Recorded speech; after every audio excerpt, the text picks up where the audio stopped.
Reader, the Centaur here, and I am so excited because we are joined today by Bo Mortensen from the Danish international team for bolt action.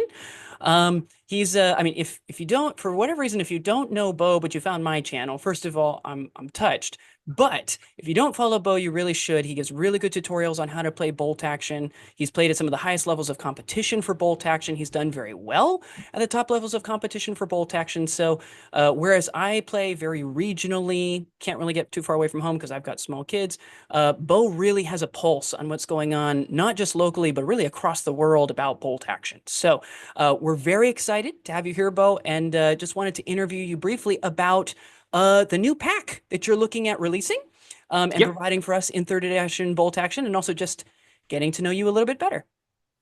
Well, thank you so much. I actually also wanted to talk to you because I've been following your channel for a little while and really enjoying, especially what you're doing when you do a lot more math than me, right? And which is great because I really don't bother doing math. I'm a historian and English teacher by trade, so math is not my thing. But so it's really nice that someone else does look at things objectively through math. So it was, and then I saw that you also put out a pack, and me and Aaron we got in touch, and so this is the interview. By the way, I will also interview Aaron on my channel, so go and watch that one afterwards. Thank you, sir. I appreciate that. But yeah, I just kind of want to jump in, and I had kind of a question just to lead off, which also maybe give a little bit of your background with wargaming. So, Yeah, obviously, you've traveled to a lot of tournaments. I You've have. Yeah, watched a lot of data. Thankfully, people give you like standings and yeah. victory points and stuff like that, so you get an idea of what's going on. How much of that has kind of influenced the pack that you're releasing? So, are some of the decisions kind of a reaction to things that you're currently seeing? How much of it is kind of just allowing people to kind of explore and try new things? How has that impacted the pack that you've made? So the pack that I'm releasing is very much an influence from what I'm seeing people doing, and maybe where it's taking people down a route that people may not want to go. So what I really wanted to do was give easy options for TOs out there for how to limit some of the things without changing the game massively. Just limit a couple of things that they may want to think about is overpowered or annoys them in some way.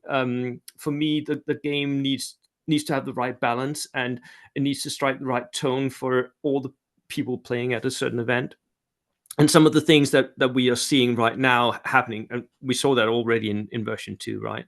That some things like the meta stratified quite a lot in version 2 at least towards the end. And I guess I was part of that stratification because I was playing Gurkhas and Stewards, and Yeah.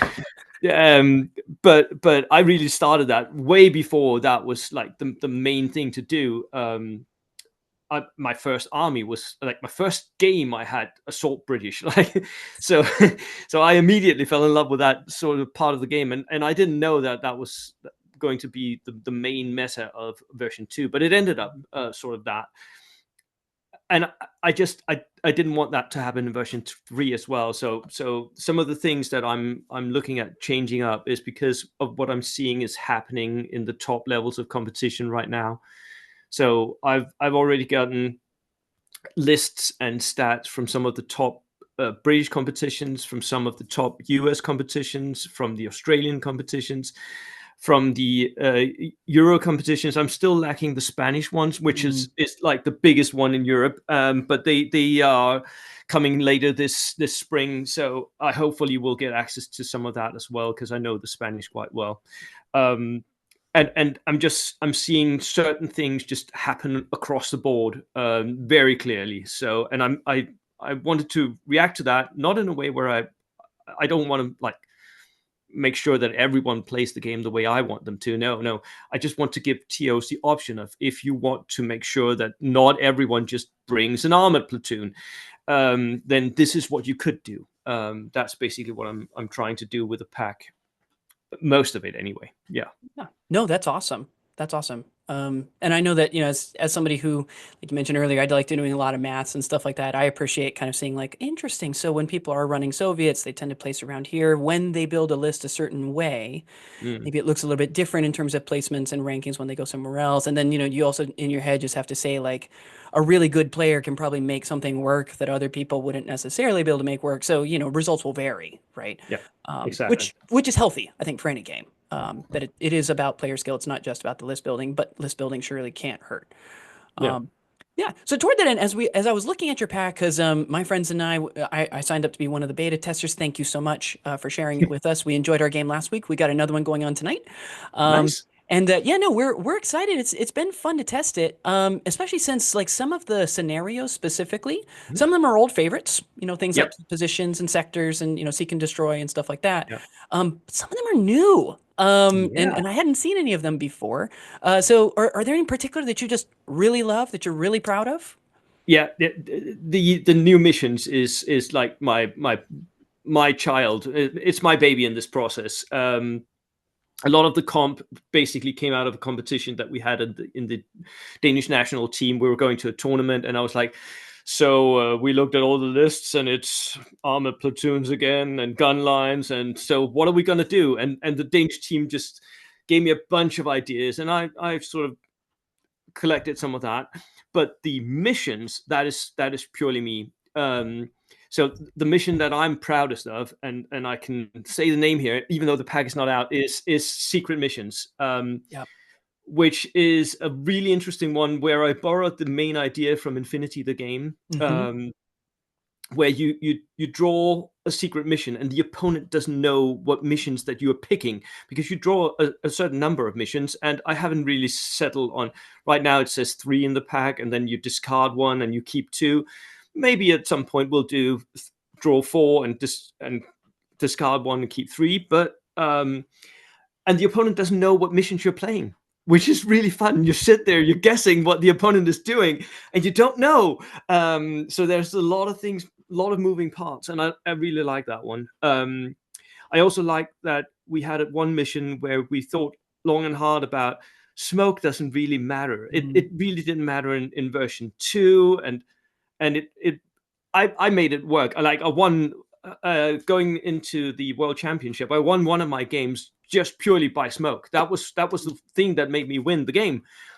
But I had a very specific army build, and I had a very specific opponent in a very specific game.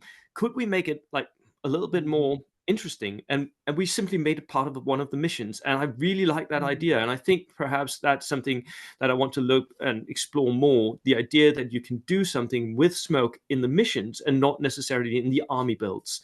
Right. I really like that idea as well. So there are a couple of things there that I'm really proud of. I can't take credit for all the missions because some of them are not my own. I borrowed a couple of missions from other Danes who've made those for their tournament here in Denmark. But we looked at them and we really liked them. And I think one of the things that we really liked about them is that the objectives don't always work in the same way. Mm-hmm. So right now in version 3, we have sticky objectives. A lot of competitive players don't really like that. We want the version 2 objectives back, basically, most of us. But the objectives don't have to work in the same way all the time. Like sometimes you can have objectives that you can move, or you could have objectives that you count points every turn. We have seen that with timely objectives. Or you can have objectives that once you take them, they're gone. So there's a lot of different things you could do with objectives, which could turn the game into something new, which is what I want. I want it to be balanced, but feel new, if that makes sense. Yeah, no, well, and that's what we discovered. When we were playing the other night, we played the one where, the objectives can disappear over time. Yeah, And it meant that you didn't just have people moving up and then, oh, well, if they've really stuck it in that place, I guess I'll just ignore that because I can't get them out of there. yeah, There was still a reason to maneuver because, well, like that objective is going to disappear, which means they're going to move on. So I don't want them moving on to another place. So I got to deal with those elements. And so it yeah, was cool, being able to deal with it. And you couldn't just like, camp something for the entire game in the back. And as long as I yeah, push in the right ways, they can never reach it. So that was also really nice. Admittedly, there was a gun line involved in one of yeah, those armies. And they were like, oh, you mean I can't just sit on these objectives all game long? It's like, I guess not.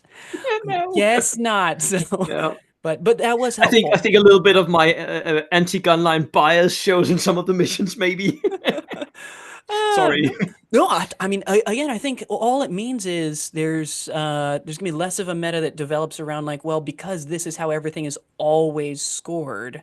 Yeah, This is a safe bet. It really means you need to lean into, okay, well, if I'm going to build the army this way, I have to have a plan for mm, what happens if I can't just camp in one spot and be scoring victory points at the end of the game, right? yeah. So I think it's healthy. I think it'll shake things up and makes for more reason for exploration, which is good. Mm. Uh, but yeah, kind of on that vein, since we talked about how things are a little bit different from second edition and now into third edition, like thoughts on version 3 so far? Well, there are a couple of things that I really love on version 3, and there are a couple of things that I hate, and Mm, there are a couple of things that have me worried. mm, Um, I I initially loved the idea of customizable missions. So the way that you built the rulebook missions, and I looked at it first and I thought, oh, this you could do so much cool stuff with yeah. it. So I really like the idea, but as it turns out, when you roll them up, you sometimes get missions that are unplayable. Yes. So at the same time, I love the missions and I hate the way they turned out. I also really like. I would wish that they had made new missions, Yeah. which is why I ended up making my own, I guess. So that was like that's a little bit of everything, I guess. I love the pace of version Mm, 3 game. The game is so quick. It already starts turn one. You start killing units turn one. For me, the game hasn't slowed down, even though I was afraid of it slowing down with the cover saves. But I really like the pace of it. I like the shooting phase a lot more than I did in version 2. I enjoy that a lot. And I like the new units. I mm. like that I've suddenly started painting up MMG teams and a bunch of mortars and um, uh, I mean just so many new units that I'm painting up and I'm always painting 3 of everything now Mm. instead of just one, Yeah. which is also kind of cool. So that's the things I love right now. Um, I have been very vocal about not liking what they've done to combat Yes. and what that has done to the game, because I feel like now the incentives to go into close combat are not there at all. And we've seen tournaments where like maybe through a whole tournament there are like 2 or 3 close combats happening, which is so little that I'm not even sure why you even have the phase anymore of the game. Mhm. And that was actually one of the things that I really enjoyed. Yeah. I really liked the fact that you could have a phase of the game where this can decide the game. If I make this right, if I do this right, if I set it up just right, I can actually win by just doing this one thing. And you can't anymore. It Mm. just doesn't happen. You lose so many dudes in close combat. And it encourages one thing that I don't like, which is static play. Mm. The Mhm. gun lines. I don't. I enjoy maneuvers. I don't enjoy just sitting there rolling dice at my opponent. Mhm. So and and the final thing that I want to mention is that has me a little worried is the force organization chart. Yeah. Um, because you and I've made a whole video series called Spam, Spam, and Spam, Mhm. and in that video series, I sort of pick out the worst offenders that I've seen, which is just people because of the force organization chart exploiting stuff in the game to the umph degree, where it becomes you take 15 tanks to a tournament, or you take a gazillion light mortars. I've done that myself, right? So, and I think that potentially could be a problem, needed to be dealt with for tournament play at least, because it just, I mean, who likes running into 7 multi launchers, right? No one likes Right. that. Or Yeah, 9, which you or could potentially 9. fit Yeah, in. Yeah. yeah, yeah, yeah. Yeah. So that's the things about V3, like my thought process right now. Yeah, Yeah. No, and I mean, in general, I tend to share pretty similar thoughts. Mostly because I mean, I started as a Polish player, so you yeah. can imagine my thoughts on close combat and stuff Oh, like that. Because we don't have the shooting options that say the British yeah, have. But yeah, I mean, on the whole, I think at the very least, I appreciate that. It definitely seems like they I don't know. I guess with some other games, I didn't really feel like a new edition was warranted. It didn't feel Mm, like it was that different. And at the very least, I can look at third edition and say, okay, they're clearly trying to do something different. This is in fact a yeah, separate edition of the game. yeah. And maybe I would make some different changes here and there, and we'll get to that maybe. In fact, maybe we'll talk about that now. So like, if you were king for a day, you are the king of the Yeah. game. You're at Warlord HQ for 24 hours. You get to make decisions. Like, what changes would you make? Can I only make one change? I'll soften it. You can make a handful. Obviously, Okay. we don't want to make version 4 per se, but like if you were No. to make changes to third edition, like what would you do? Um, the first thing, the most important thing for me, I think, would be to rethink the national special rules. And Mm, I'm sorry, I would include the two army books where we've yeah. seen, like, Armies of Germany and the US Army book. I would make it so that they were more like the old version 2 British book, where you have Mm, like 3 to 5 national special rules, and you can customize. So you pick one of those national special rules, and that's the one. And it should be very flavorful, so it would make your army a close combat army, or an army that's really good at being mechanized, or really good at having hordes of infantry, or really good at morale, or whatever. But like, pushes you in one direction. That is the main thing I would do. I really want Warlord Games to do something with the national special rules, because I think you can do a lot for play style and for flavor of the different nations with the national special rules. And I think they've slightly dropped the ball on that one with the armies of Germany, and it looks like they're dropping the ball also, for me at least, with the US Army book. So that's the main thing I would change. Yeah. yeah. No, and that makes sense because again, like we want to have different reasons to play different things. The reason Mm, why metas get stale is because there's only one build, right? And yeah. I say this as a Polish player. There Yeah. was one build, second Mhm. edition, that actually worked. And it did work okay, but still, like, it would have been nice to be able to use all the riflemen that I'd painted up. And now I'm dabbling with that a little bit here in third edition. Yeah. But admittedly, since we don't have our book yet and we don't know exactly what we're gonna have, still, like, I mean, the Lancers still work kind of if you set Yeah. it up right. So um Well, the Lancers and the Gurkhas are now the only two units from in my book that can yeah. still do assaults. It's not great, but they're the only units that can do it now for me. Yeah, yeah. There's a side of me that wants to play around with a 20-man veteran partisans, all with submachine guns for an assault unit. But then at that Yeah. point, I mean, you're just going to get shot up on the way in, Yeah. because what else is there to shoot at? That's like a Yeah. quarter of the army. Yeah. So we'll see. But Second change I would make yeah. though Mhm. is, and this is maybe a slightly controversial one, but it's really easy to do. In the army books, most units can buy anti-tank grenades. I would say that you could also buy regular hand grenades, and that those hand grenades could push the needle one step in your favor in close combat. Oh, So that, like, if the opponent would get to fight first, like I'm charging, but I have hand grenades, then we fight simultaneously.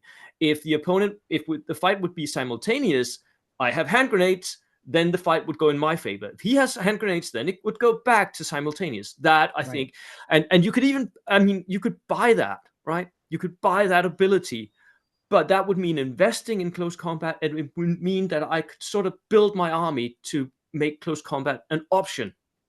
I would really want that. That would be cool. Also give some interesting ideas for like kit bashing and stuff like that for throwing Yes. grenades onto models, which is cool. Yes. Love that. Yeah. Sweet. Well, I mean, all of Yep. those sound pretty reasonable to me. I guess we'll see what happens. Maybe Warlord will see this. On your channel, they're more likely to see it. Let's just put Maybe. Maybe. I don't get the views, which is We good. don't. We don't know if they listen. I have no idea. I know that Alessio commented on one video I've done, but that was for a tournament that he participated in. So who Oh, knows? that makes sense. Yeah. I don't know. Maybe Marcus is on it. We'll see. We'll see. Marcus is definitely on it, but how much power he has over Alessio, I don't know. So That's true. That's yeah. true. Kind of zooming out a little bit and talking a little bit about your channel in general. So obviously Mm, you do quite a mix, which is great because there's tutorials for completely new players who have never played before. I also appreciate it when, like, you've got models on the table and you're kind of showing yeah, what's going on. Recently, you did a video talking about kind of how to do cavalry tactics, which, I yeah, mean, even as somebody who's used quite a bit of cavalry, I found it very useful and good just to think about in terms of just thinking through the lines of everything yeah, and yeah. lining everything up and planning a turn ahead. Even though I made a lot of rules mistakes in that one, I It's have to say, it's it's fine. I kind of glossed over something. I'm like, who cares? It's fine. yeah, But you also do like tactical and strategy advice. You do list yeah, reviews for people. yeah. Did you always plan on doing these things, or is that just something kind of came about by No, accident? no, not at all. When I started doing stuff on Bolt Action, there wasn't really anybody doing videos about Bolt Action. There was a little bit, but it was very rare. There was a couple of guys in Norway who did like battle reports, and they were really cool to watch. Yeah, They've since stopped a little bit, but in version 3, they've come back a little bit. But I was like, I started Bolt Action wanting to be the world champion, right? I wanted to be the best at this game, which meant that I wanted there to be competitive content, and I couldn't find it. So mm, I wanted to create competitive content. That was what I wanted when I started out. I wanted to record games and release them and have, someone commenting on the games and talking through what was happening, like play by play, what's happening, and all of that. You have that in Warhammer, you have that in 40K, but yeah, you don't really have that in Bold Action. And it's one of the things that I'm still looking to do, and I'm still wanting for the channel. But at least I've recorded and released actual game footage. That was what I wanted. That was the original intention with the channel. I wanted to record actual tournament games and release them. And it does happen. Unfortunately, most of the games I record are in Danish, which, like people don't understand. We do have some international players who live in Denmark or go to tournaments, and I record as much as I can when I go to fight abroad. But that was the main thing that I wanted to do. What actually happened was quite different. Because I ran a few tournaments, and for those tournaments, I did, like, I wanted there to be some hype, so I did, like, I talked about people's lists. I did list reviews for them, um, and people really like that, and then started sending me lists, and I've since done hundreds and hundreds of list reviews, and it's not, and it sort of made me into the guy who comments on everyone's lists, and I don't even think that lists are that important, which is crazy. I always argue that player skill is more mhm, important, and I've had huge arguments on the internet with people about that, but I think that they are more important, but I comment on people's lists. It's mad. I don't know. I don't know. But at least it gave me a lot of insight into how to read lists, and how to read people's intentions based on their mm, lists, which is, very useful in the game as well. Um, I think I'm really good at looking at somebody's list and say, okay, you want to do that, that, and that, which mhm, means that I should do this. Um, so that was really good, and I think that the thing that most people enjoy actually are my tactical tutorials when I mhm. do like one thing, and I've been away from those for quite a while right now because of version 3, because all those tactical tutorials are actually based on what I see in actual gameplay. So I need to see some actual gameplay first before I can actually go and do the tutorial. I know everyone in my channel are waiting for the tactical tutorials, like where they eat all my brilliance, and I can just do this and then I win the game. And I'm like, yeah, sure, but I need to see how that's done first. I need to either play it or, and I have one that I've been keeping back a little bit, and that is how to beat air observers. And I know Mm. how to beat them, even without having flak. I know how to beat them, but yeah. But I'm keeping it back. I'm keeping it to myself because I'm going to a couple of tournaments, and I want to have that in my arsenal. So, but yeah, that's the first one I'm going to do as soon as the WTC, the Yeah. Team Championship, is over. That is going to be a tutorial that I release, how to beat air observers without flak. Yeah. Well, pins and needles until it drops. I'm very Yeah. excited to see that one because we do get quite a few Americans and Germans, as you can imagine. Those are probably the two Yeah. most common in our area for what people play. So we see air observers a decent bit nowadays. Yeah. Not like a little bit in second edition, but not that much. Mm. Um, Yeah, Cool. they've suddenly turned good, and I think Alistair's video on air power lists also boosted their popularity quite a bit. Yeah, no, that was a good video. Yeah, Yeah, I was like, because I hadn't really been looking at running air observers recently, just I think because I got burned by too many rookie pilots in second yeah, edition. And yeah, then I saw his and I'm like, okay, that's actually not that bad. I might take a look yeah, at that. yeah. Cool. Well, as we kind of wrap up, any new armies or any new things you're working on? Obviously, you're busy, you got tournament schedule, you got work stuff, you got a pack coming out, like you're Yeah. not short. And then, there's videos. You got to review people's lists. But yeah, anything new that you're working on? Not new as such, but I'm in version 2. I built my Ukrainian Yeah, partisan partisans, list. Yeah. and the partisans in version 3 are not good. Let's just they're Well, not they good. lost the pistol assault groups, They lost so the pistol assault, and I've got like 60 pistoleros from version 2 that I can't use for anything now. I'm using them for crew to my guns and stuff yeah. because they're useless now. But one of the things that I wanted to do with that was to turn it into a German army, because the Yeah. Germans can now field Cossacks in the army book. So this, by the way, is a vehicle which I can't pronounce, but it's a German one, and they were made like there were 5 of them, and this was given to me by a viewer of my channel and a guy I play with. He now has 5 of these Neufahrbahnfahrzeug something. Yeah, yeah. My German is not up to scratch for that one. And they actually fought in Norway. They have like 2 turrets. Oh, interesting. So it was the only battle they participated in. That was the Battle of Norway. Huh. And then people were like, "Yeah, they're not good. we'll make a decent Panzer and made the Panzer fours instead."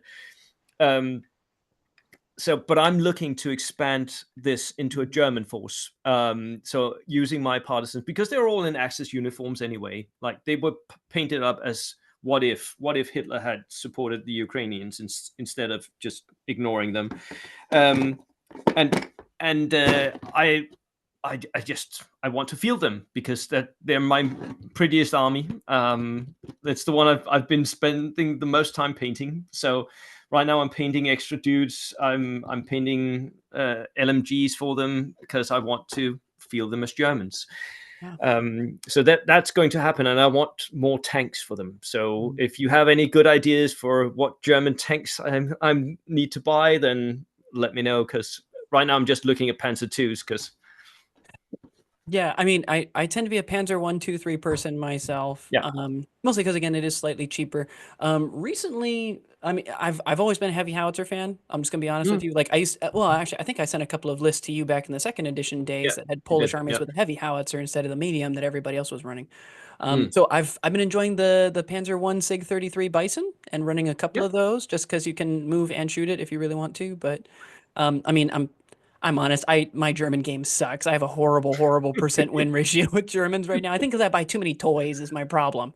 yeah, Just yeah, oh, you're like, oh, I want to buy a flamethrower in this unit. I want to add some submachine guns, and then you're like, oh, yeah, and this unit should have some light machine guns in it. And just by the time you look at it, you only have like 30 infantry bodies, and you're like, yeah, this might not be enough yeah, to actually yeah, survive. But yeah, it's okay. yeah, yeah, which is a problem. I agree. Yeah, So. right. Cool. Well, thank you so much, sir, for spending time with us today. I really appreciate it, and keep up the good work. I hope to send you whatever advice I can as a relatively newer player playing through the pack and stuff. But I mean, on the whole, I wish you guys really well. I look forward to seeing tournaments saying that we're using the Danish pack that you and David are putting together. The layout, by the way, that I've seen so far from David is fantastic. So Yep. keep up Yeah, the good he's really work. good at that stuff. Yeah.